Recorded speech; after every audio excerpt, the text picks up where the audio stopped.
Ladies and gentlemen, please welcome to the stage founder and conference chair of Black Hat, Jeff Moss.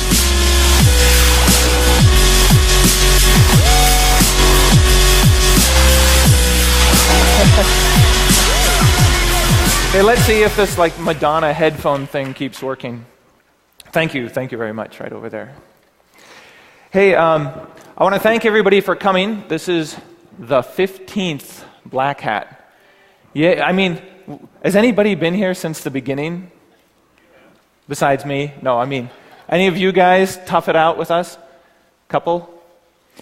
So, this is our biggest Black Hat ever, and I don't know if it's because of the attention we've been getting in the press or the world starting to realize that everything runs on IT or what it is. But it seems like the energy is really back this year. Not just at Black Hat, but everywhere. And I think there's a couple things going on that's leading to that. And, well, I'll get to that in a minute. But first I want to say, for those of you who are new to Black Hat, let me just give you a little bit of the history, since it is 15 years. Back in the day, a long, long time ago, we started Black Hat as this sort of like vendor-neutral, independent conference, and I was doing DefCon, and a friend of mine, Ray Kaplan, said, you know, why don't you just charge a lot of money and get the guys to show up on time, give them materials, feed the people, get some real presentations. And that'd be a little bit, you know, different than DefCon. And I said, you know, that's a really good idea.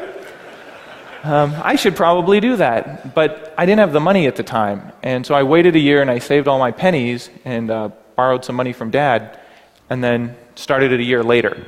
And that didn't seem to hurt us. We've still grown. It's been really successful. Well, the formula was, I only knew hackers back then. And so who are you going to invite to speak? Well, hackers. And what are hackers doing? They're attacking things and they're defending things. And it turned out that the hackers acted as sort of a proxy for a crystal ball that would tell us sort of the interesting things that are happening in the future. You know, you could turn to these hackers and say, like, well, what are you doing? Oh, I'm working on some anti-sniff program to try to detect people who are sniffing the network. Oh, I'm trying this new class of memory corruption attacks. And everybody actually looked at what they were doing and said, okay, if that's what they're doing now, I probably need to care about it 6 months or a year from now. And sure enough, time after time, stories and talks that happened at Black Hat affected the world later. And I think that was sort of our secret sauce. That was our winning formula. And so this year, we're getting back to our roots a bit. Compared to last year, we have less tracks, more tech. And to try to keep that tech edge going, we started a review board. Many of you might have noticed we've got a lot of leading experts now on our review board trying to help us churn through 200, 300, 400 submissions to try to distill it down to some of the best ones. So this is the first year you'll see the results of that. And also the tradition of Black Hat is that you're supposed to challenge the speaker. It's not supposed to be somebody preaching to you. It's supposed to be more interaction. So if you're a tech guy and you think what he's saying is incorrect, just say, hey, wait a minute, I don't think it works that way. And that will be good because we don't want misinformation going to the audience, and we want everybody to be on their toes and feel like, it's a learning experience. And so if they're telling you about a tool and the tool isn't free or the tool's not on the CD, there's not supposed to be any vendor pitches. This is meant to be applied and practical information that you can get excited about, take back to your organization and use the next day. And that's another thing that I've always tried to keep Black Hat different and special is that there's no vendor pitches, or there shouldn't be any. And if there are, you got to let us know. And you can do that with the feedback forms. We actually pay attention to all the feedback forms, and people get rewarded. We have a random selection, and you get free admission to future conferences, and lesser prizes as well, based on your feedback. And we take that stuff seriously. So I did a quick printout. I do this every year. Who are all the new people? How many people here is this your first year at Black Hat? Raise your hands. So a lot of you guys. But I'm betting you're probably, there's one person representing Bulgaria, Costa Rica, Croatia, Kenya, Mongolia, New Zealand, Serbia, Vietnam, and the United Republic of Tanzania.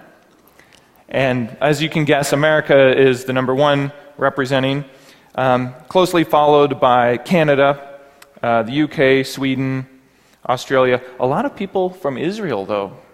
And we got some Argentinians, France in it with 20 people, Germany in with 34, Japan 23 representing this year. It's pretty good. Canada in with 116 people. So there's a couple of trends that I want to point out. It seems like with all the public awareness that's been going on around security, it's like we've got this great mirror, right? We can look into it and see anything we want to see in it. You want a story to talk about data loss prevention? We got that. You want to talk about web app sec? Okay, we've got that too. Disaster recovery, business continuity. You've got more than enough stories now to explain to your management how security isn't necessarily a scary thing, but we can be a business enabler. If you involve us sooner in the decision-making process, we can help you. But if you only call us after the house is on fire, you have very few options. And one of the realities that seems to be coming out of this is that there's this assumption now that you're compromised. Stop fooling yourself. It's probably better to assume that you've been compromised and plan accordingly than to try to convince yourself that you can always 100% keep everybody out. And I think with that new reality, we'll be able to sound more realistic. And the other thing that's interesting that's happened since last year is the United States published its international strategy for cybersecurity, or for cyberspace. And so that makes the US the first country to publish a national document that lays out our sort of policy goals. What do we stand for as a country online? And I'm hoping that that will lead other countries to do the same thing. So when the US is, say, talking to the United Kingdom, we know what the United Kingdom stands for online, and France and Germany and the EU and South America. And then pretty soon we can start figuring out where we have commonalities, and then we can start coordinating and working together. And so instead of us all being little balkanized islands on the net, we can start coordinating where there's common interests. So for example, I think every country in the world has a societal norm that child porn is bad. Pretty much everybody agrees spam is bad. So those seem like two really good starting points for us to work together. And then maybe that's a confidence building exercise, and from there we can work toward organized crime or phishing or money laundering. And the final point I want to bring up is compared to last year when I talked a bit about the internet getting a foundational upgrade with DNSSEC and IPv6, and that's pretty much all happening now. Between last year and this year, we have run out of v4 address space, and DNSSEC is signed in about 90% of the routes of the TLDs, and that's covering about 90% of the, or 80% of the internet's traffic. So what can you do? Well, I think there's a herd immunity or a network effect going on, where the second level TLDs now need to start signing their zones, because once we get enough people, enough critical mass with signed zones, then the whole internet actually starts to get the benefit of the technology. And so I'm looking to 2011 and early 2012 to be the year where we start convincing a lot of second level TLDs to sign. I mean, I didn't have enough time to sign Black Hat zone before we came out here, but I signed the DefCon zone. It took a day for me to puzzle it out, and once I figured it out, it took me like 5 minutes. So I think the barriers to entry are pretty low now. So if you don't have a corporate policy or strategy to sign your zone, you should think about it. Because you're not only going to be helping your own organization, you're going to be helping the rest of the internet. And that's something you can feel good about. Okay, so I want to remind everybody, tonight, after the last talk, we have our reception. It'll go for about an hour and a half. And then we have the Black Hat circuit, which is on the third floor, one floor down. And it's a bunch of different rooms themed in different styles, drinks and nibbles. During this reception, we're going to have the Pony Awards are back. Hacker Court's going on, and that's something you can just take your drink, take your food, sit in there, check out the talks, and see who's winning the Pony Awards. I hear a rumor that Sony's in for one of the. I hear they're in for one of the awards. I also want to thank the Black Hat team for putting on a great conference this year. It's the largest ever. Logistically, it was kind of difficult, so I want to thank Ping and Eric and Travis and Patty and Steve, Franny, and all the ops crew and Kathy. And I also want to thank the speakers, because without the speakers, we would not be here. And if you think about it, organized crime's not telling you what they're up to. They're keeping quiet. And nation states who are busy breaking into each other, they're keeping quiet. They're not telling us what they're up to. And the vendors certainly don't have that much deep insight. Or if they do, you're always a little suspect of their motives. But the researchers, they're the ones that are really talking publicly about this. And so I always get concerned when I hear that some of there might be pressures to try to muzzle them from talking, because that would hurt us all as a community, because they're one of the very few people that are actually talking out loud about what's going on. And so we had a near brush with one of our speakers who's talking about some SCADA security issues, and instead it turned out the vendor was very adult about it. They're understanding. They worked with them to try to push out a patch very quickly, and it could have gone completely the opposite direction, and instead it didn't. And I think that's a sign that the vendors are maturing. They don't have a knee-jerk reaction so much when somebody comes forward and points out a flaw in one of their products. So I want to thank the speakers. So now I'd like to introduce Philippe Courteau from Qualys, who will introduce our keynote speaker, Kofor Black. I've known Philippe for years. He's been very active in the security industry, and a long-time sponsor of Black Hat, one of our cornerstone sponsors. But 10 years ago, he started Qualys as sort of a managed security service, security as a service. And I guess now we would call that a cloud service. But back then they didn't have that word, so it was a managed security service. And it's been doing very well ever since. And so I want to thank Philippe for his long-standing support of believing in Black Hat, and introduce him to say a few words. We'll introduce our keynote, Kofor. So with that, I'll see you guys around, and I'll see you at the reception. Thank you very much. Thank you. Okay, good morning to you all, and Jeff, thank you for this very nice introduction. I think it's a real pleasure to see how Black Hat has grown, and I would say well, and continuing growing. I think we are today about something like 8,500 people have registered, for Black Hat, which is impressive. And to me, I think Black Hat is very special, and it's very special because I think, unlike many other places where we talk about security, I think at Black Hat we live it. And this is something which I believe creates the value. In fact, as we all know, we're just at the beginning of the internet age, and security has now become center stage. So I believe that it's only with a strong, cohesive, and committed community to security that we can rise to that tall order of securing the internet. And as Jeff mentioned, signing our zone, this maybe seems little things, but it compounds. So I think this is a very unique moment for all of us in security. I think, as Ed Cullinan says, the chairman of the CSA, that we now have the opportunity to have a seat at the table. One CSO told me that today, when he wants to convince, his board or CEO to spend money on security, if it's about the old infrastructure that he needs to protect, he thinks in terms of insurance. But when speaking about new services that the company wants to bring to market, then he speaks in terms of ROI and saying we need to build the security into our model up front. And that's what I think the very big difference. So with that being said, I'm very honored to introduce our keynote speaker. I think this is a man which I think exemplifies the commitment to security that we all have.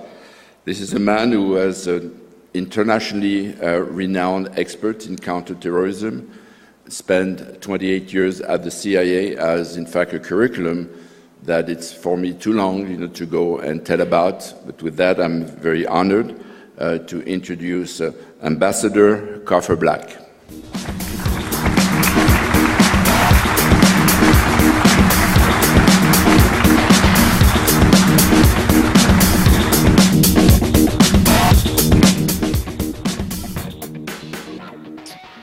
Good morning. I had first heard of Black Hat a couple of years ago, and looking out here, I can see that you, and since this is my first one, we are legion. I'm going to try and tell you a story that I think is important. Certainly the 10th anniversary of 9/11, which had significance, profound significance for the United States as well as all reasonable countries overseas. I'm having a little bit of a flashback, Twilight Zone moment here. And the reason for it is the last time that I was on a stage almost identical like this, with the screens on the wall with, my face, and there were exactly 4. It was on the 5th of August, 2001, and it was a Defense Department conference, it was classified. And I gave my spiel about the emerging threat, the threat of terrorism. Where I'd like to end up with this is a validation of what you do and who you are is so very important. There's almost a transference from what I experienced and what I did in my career to what you are doing now and what you will do in the future. On the 5th of August, same stage, I was thinking, geez, with a show like this, I should have a guitar in my hand. Got up on the stage and I can't sing. And at the end of my talk, I told the audience that there's going to be a major attack. Thousands of Americans are going to die, and it could be in the United States. So, same setting, same screens, different audience, but the same type of environment and threat for the future. What I'd like to do is I'll talk about the evolution of what I experienced. I'm not going to say it's absolutely sort of a God's eye view, but I'm pretty sure of what I'm going to tell you as I was there. I'll go through that. And then I'll try and make a connection to what you're facing, what you're up to, and where we're going with this. None of this is going to be easy. I certainly don't understand many of the technical parts, but I do have an appreciation of how decision makers view what are the issues and crises of our times. Like technology and the world that is evolving with you, of how many black hats you've had, the counterterrorism era started in very much the same way, my experience, and all of this is public knowledge, there's no real secret, but the putting together of this and giving you insights might be useful for you to validate and look at what you do with technology and where you're going. I spent 28 years in the CIA. I was from 1993 to 1995. I became very familiar with Al-Qaeda. I was assigned as a chief of station in Khartoum, Sudan. We did almost exclusively counterterrorism. There was only one assassination attempt against me by Al-Qaeda. And it was a very productive time for collection, to collect and report. Despite what seemed to be a very growing threat, sort of terrorism, Inc., there was a bias to view Al-Qaeda as basically, and Osama bin Laden in particular, as a funder of terrorism overseas and not as much an initiator himself. Afterwards, after that tour, I became the head of counterterrorism for the CIA, which actually in its time, since the issue was somewhat smaller than it is today, we had a pretty wide area of responsibility. We were responsible for all finished intelligence and went to the President and the Secretary of State and all of that. We were the focal point for the intelligence community that turned into the NCTC. We were responsible for all human and technical collections overseas, and we were responsible for all covert action. We did this with a very small group of people and not that much funding. The world, and certainly the United States, viewed terrorism as a function of being sponsored by states. And, the list was significant: Iraq, Iran, Syria, Libya, Sudan, North Korea, Cuba. The fixation was on that. So the bilateral approach, trying to talk them out of that. The array of assets that the United States had at that time was pretty limited.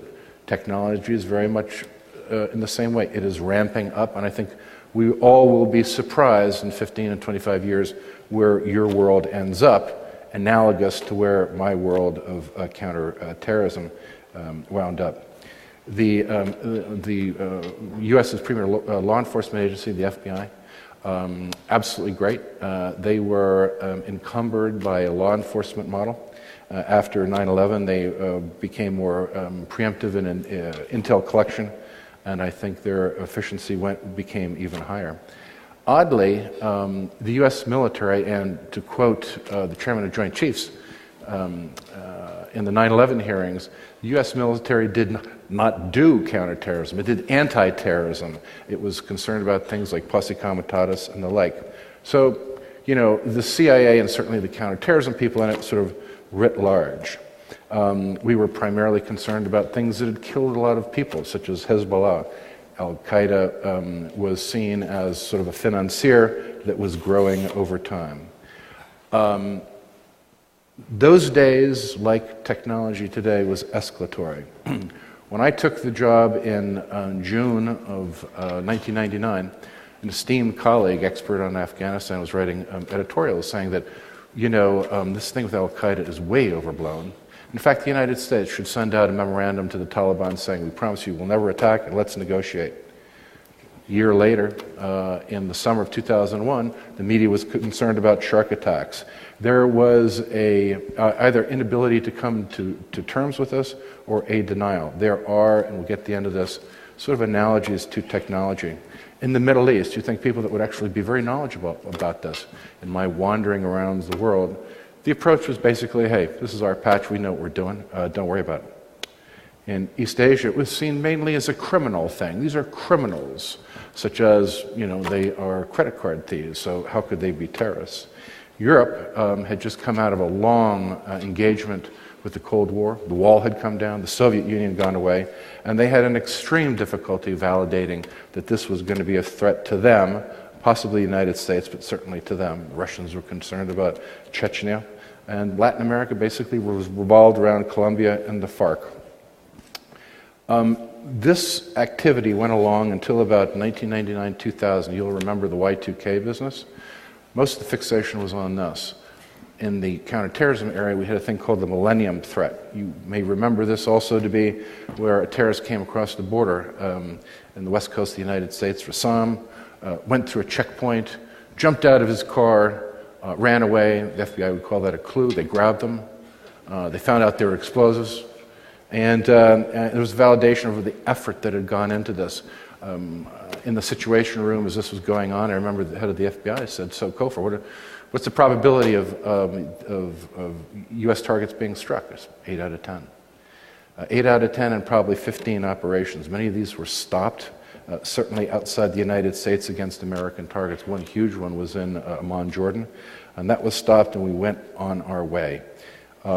There was one operation that never was consummated. This is all connected, and unfortunately, it's going to wind up with you. So there is a track to this. The attack that was launched in Yemen against a U.S. Navy ship called the USS the Sullivans did not succeed. The terrorists didn't do their homework. They overloaded the boat with explosives. It sank. They ran away. The Sullivans went through. And in fact, we didn't know anything about this. When it was be October, a year later, we'd have the USS Cole, and the same personnel, the same resources were used against that.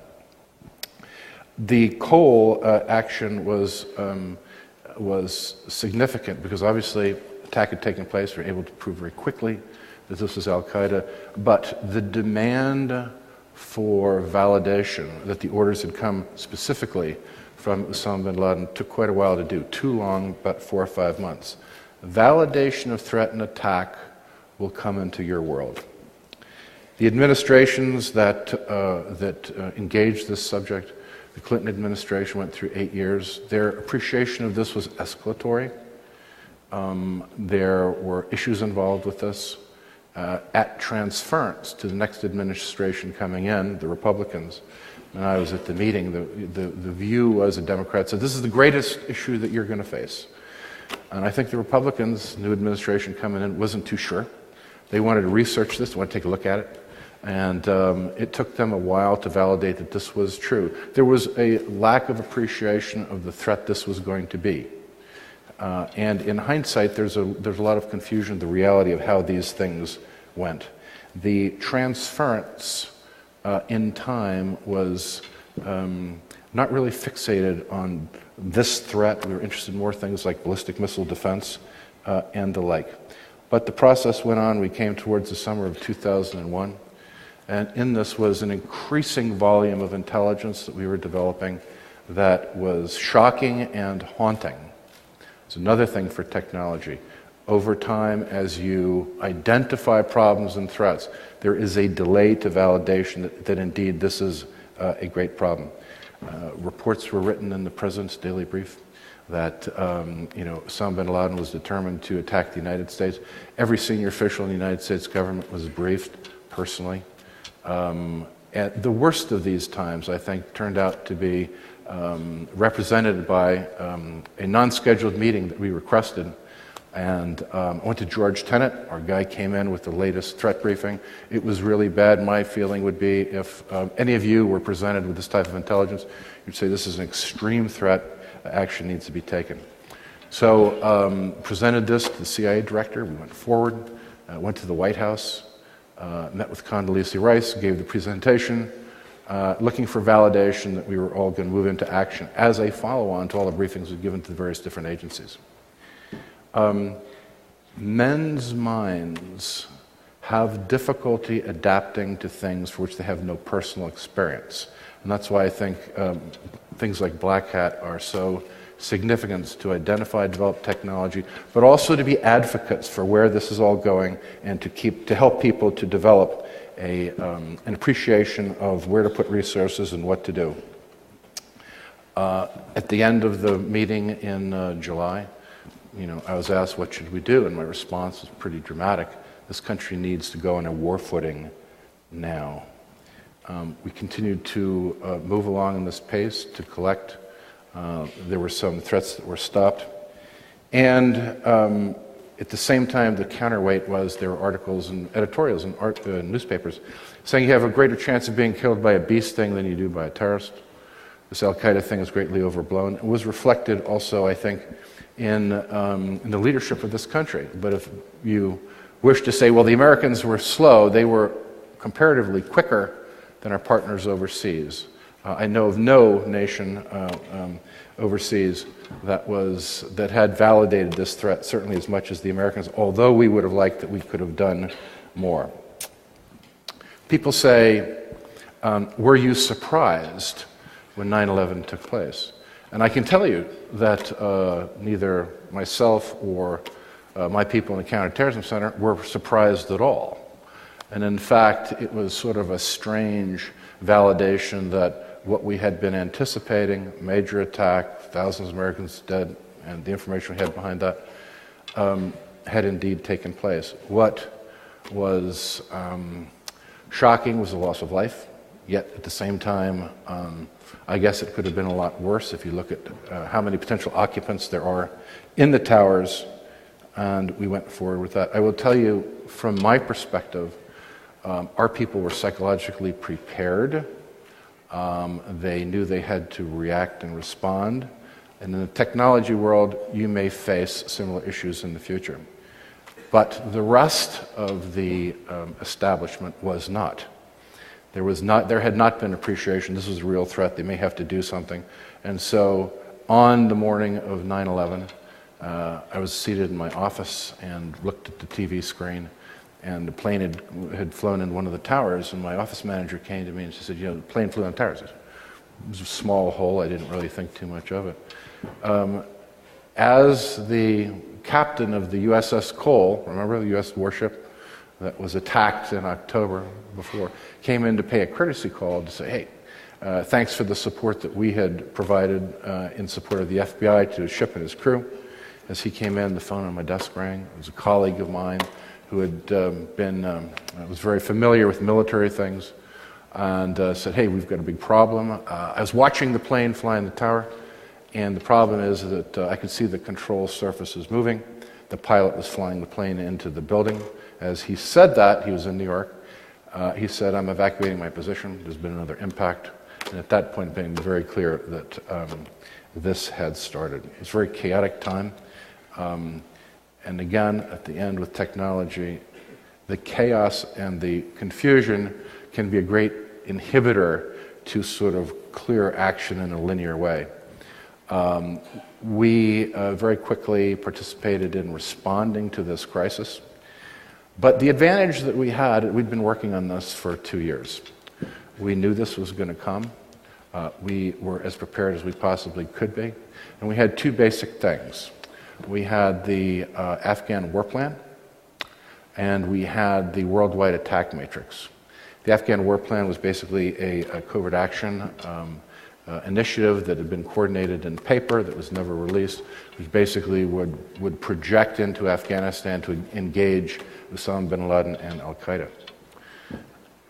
The other piece of this was what we call the worldwide attack matrix. Sounds very draconian, but it was basically operating, and I forget the exact number, but al-Qaeda and al-Qaeda's affiliates, supporters, about 95 countries, and to engage to protect innocent men, women, and children. They would be things like, calling up the guy's mother and saying, hey, you have to get a grip on this guy. Obviously, if they're determined to fight, that would be something else.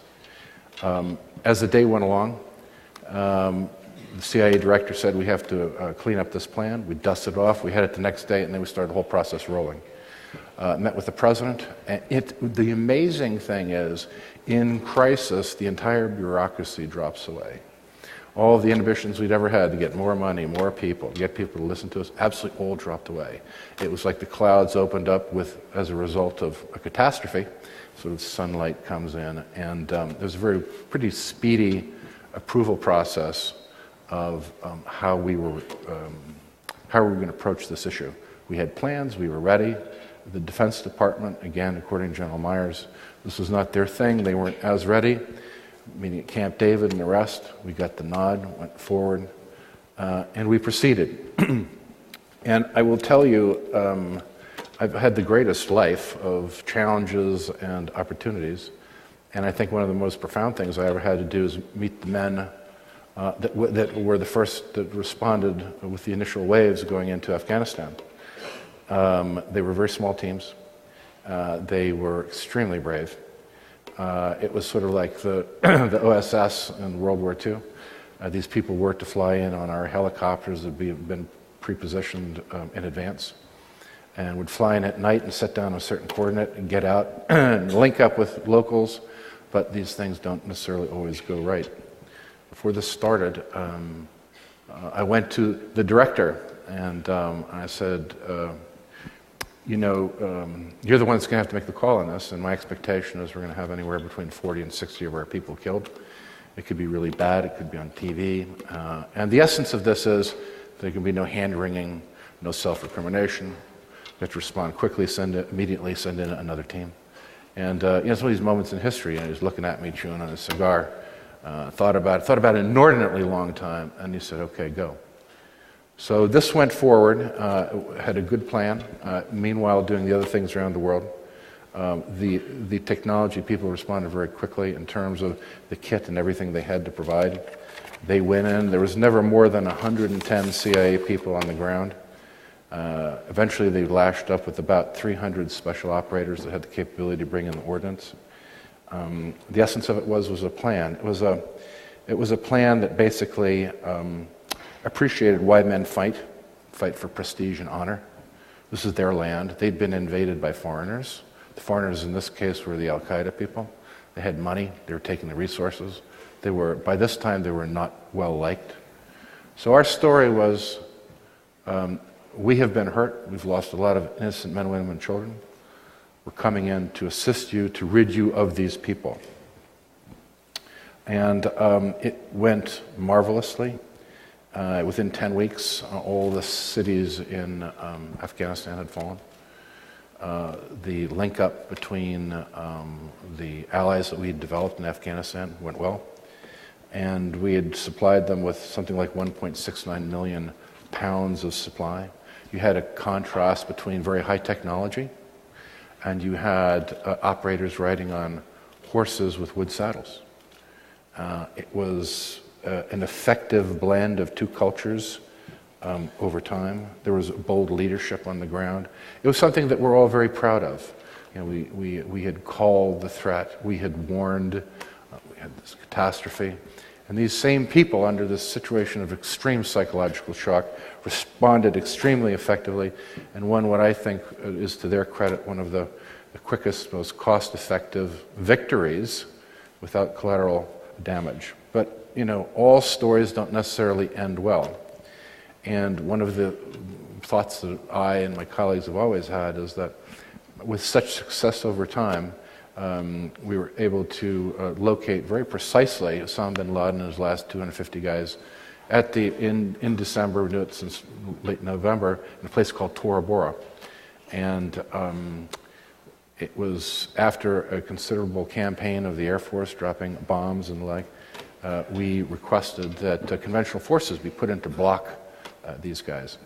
And this was presented very stridently, unfortunately, and briefed to the appropriate authorities personally.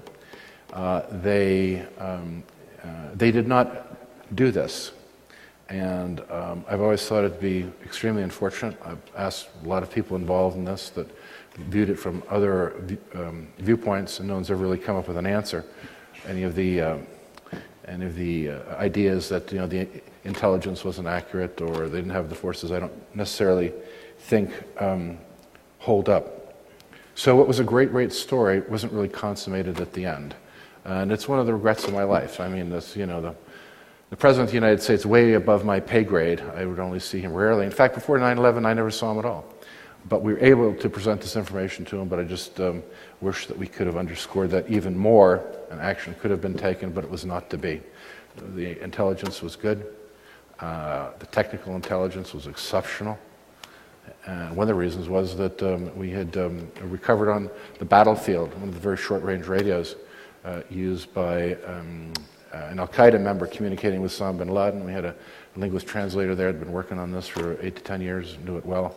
It had a range under ideal circumstances, about 5 miles, so in the mountains it's less. So it had a pretty well dialed in, we had a lot of human intelligence, yet it was not to be. There is an analogy to this as we go forward in the technical world. I must tell you that the situation in the world that you face may even be more challenging than you appreciate.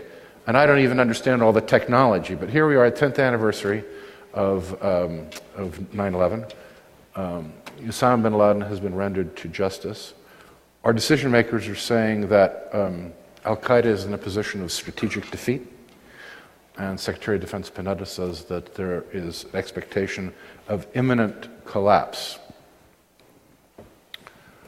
If you look at my life, which was started out in the Cold War, the concern was nuclear annihilation, and we were able to move through that, essentially, plus or minus, transformed into a global war on terrorism. And guess what? It is now your turn, whether you really know it or not. The issues that you are involved in terms of attack and defense, are taking a value among decision makers that is huge. I was just at the Aspen Institute talking to General Hayden and the like, and we were talking about this, and there is no one that disagrees with this. Many of you may know about the mantra, and this is when I was in counterterrorism, letters are CBRN, if you take away nuclear war and things like that. CBRN stands for the likely probability of a terrorist attack and the means that would be used. CBRN, chemical, reasonably easy, could be expected as the highest probability attack. Bacteriological, very bad, second probability. Third is radiological, taking dirty equipment, put it up, blowing a bomb. Last is nuclear. Some people say nuclear is the largest threat, maybe the largest threat, but it's not the most probable. So in the scheme of things, until very recently, it was kinetic, like Mumbai, multiple coordinated kinetic type attacks. Chemical, bacteriological, radiological, nuclear. Now, it's your turn. This has now changed. You have nuclear weapons being drawn down. Everyone's negotiating, the Americans, the Russians, the Chinese, hoping all these loads of yield come down. The new letters are now KBC. Kinetic, most probable and still, coordinated attacks blowing stuff up. Bacteriological, very scary, more conceivable now than it was before. You have the prospect of considerable loss. And the third, it's now your turn, is C, and not for chemical, for cyber. My world of terrorism has gone from, 9/11 type attacks to something that they're on the ropes that could have defeat. So their posture of response is likely to get smaller. Things like the DC shooter, individuals empowered through radicalism, another big issue, is significant and small. With appreciation, with small, you must have media impact. The biggest thing, and I should warn you, I know something about technology. I spent 2 years as a freshman and sophomore in college majoring in electrical engineering. Of course, the end of which, the 2 years, the professor took me aside and said, you better find another major before you get in an impossible grade point situation. So I moved on to something else. But I have a little bit of an appreciation of it. And the biggest thing in my world of defense of innocent people, and something that's really probable, and I thought there's some shady rat thing or whatnot. This is your world. I don't know much about it. But I am here to tell you, and you can quote me, and everyone that I've talked to I think is authority, is the Stuxnet attack is the Rubicon of our future. I don't necessarily understand exactly how this was executed, but the important points are it was really expensive, probably, so a nation state had to be involved. That's factor one. Factor two is your world, which people just thought it was, college pranks cubed and squared, now has morphed into physical destruction. Physical destruction of from the victim's view, of a national resource. This is huge. The next thing is that what is the potential response for something like this? Department of Defense has come out, and this is almost as huge, saying that an effective attack that has physical ramifications and destruction brings in the viability of kinetic counterstrike. Boy, hold on to your seat. I can see myself in the Situation Room having been on the receiving end of a technical attack with physical dimensions and sitting in the Situation Room saying, okay, what now? What happened? Who did it? What are we going to do? And I could really see this. Randomly pick somebody in here, and you're trotted in as the expert. Like I told you, electronics.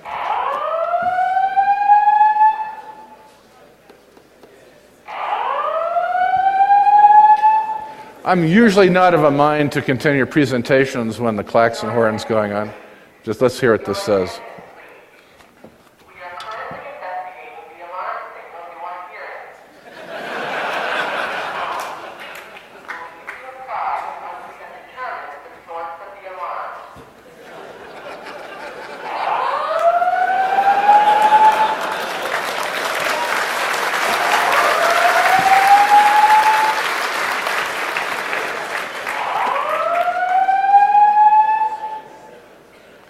All I can say, having spent a year in the CIA, coincidence?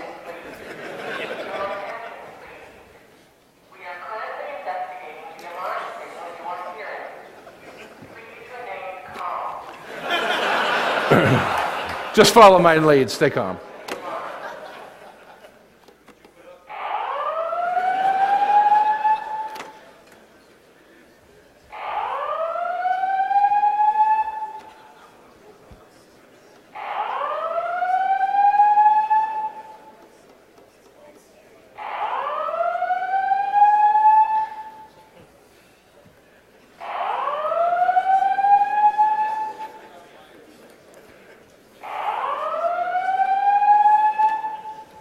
Do you guys want to take a vote? Do you want me to keep on going? All right. I think in, what is it, Crimson Tide, the commander says, shut that damn thing off, anyway. So here's the analogy. Here you've got a situation of Tora Bora. You have a clear identified target dialed in. On the other hand, in the future, you have a cyber attack, physical damage, and you have the issue of what happened, who did it, response, and you have Department of Defense, U.S. government saying that it's not ruled out that a kinetic response should be taken. This is a very delicate window into our future. Like I said before, Cold War, global war on terrorism, and now you have the Code War, which is your world. From old to recent passing to new, cyber will be a key component of any future conflict, whether it's with a nation state, with rogue state, or with terrorist groups. 9/11 was kinetic. The idea was to preempt, deter, and to defeat. In my world of terrorist groups, the natural inclination will be for Al-Qaeda to fall back into things that are small and agile. They will enter the cyber world because it's comparatively remote. It's comparatively safer than strapping on a bomb. So you have these things coming together, and your world is one that... hey, I'm talking here, okay? So that's basically the story. What you do is important. You have my attention.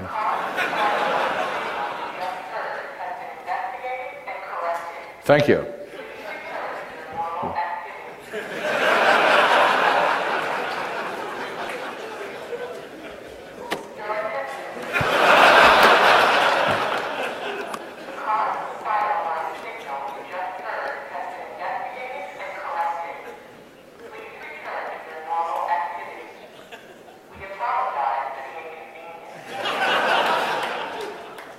I want some free chips for the gambling table. That's what I want. Okay, am I making myself clear? Career in CIA, developed Cold War, global war on terrorism, escalatory nature, threat seen, not understood, not validated. It was new to decision makers. They didn't understand, you know. There are aspects that I can go into more revealing, but it's unnecessary. Didn't really come to grips with it, had no personal experience with it. The decision makers of today are still sort of in that boat. They hear it, but they don't believe it. That's kind of the terrorism world it was in. Also, the connection between cyber, physical destruction against national entities, and then the difficulty of identifying who's responsible and an appropriate response. I am sufficiently knowledgeable to know that in my world, the concept is false flag. Everybody wants to look like somebody else, so they can't be blamed. In terrorism, this is done exquisitely, such as the Iranian government. They knew exactly what our rules and regulations are. They'd have surrogate groups, so to make sure what happened, that in our legal system, they could not be put in a situation of being retaliated against. That's where you are, and it's fraught with danger, because at emotional times, remember President Clinton launched cruise missile strikes into Afghanistan and also against the Al-Shifa pharmaceutical plant in Khartoum. Hey, that's where I spent 2 years. They should have asked me. I could have told them. It's a pharmaceutical plant. Confusion comes up in normal course, and I think in your world it's likely to be accelerated. What you do is important, and we are all in this together, and we're counting on you. I admire your intellectual achievements and inquiry, and looking around here, I'm sure that we have every reason to feel confident that you will meet these challenges and that we'll all be better off. Thanks very much, and thanks a lot for the announcements.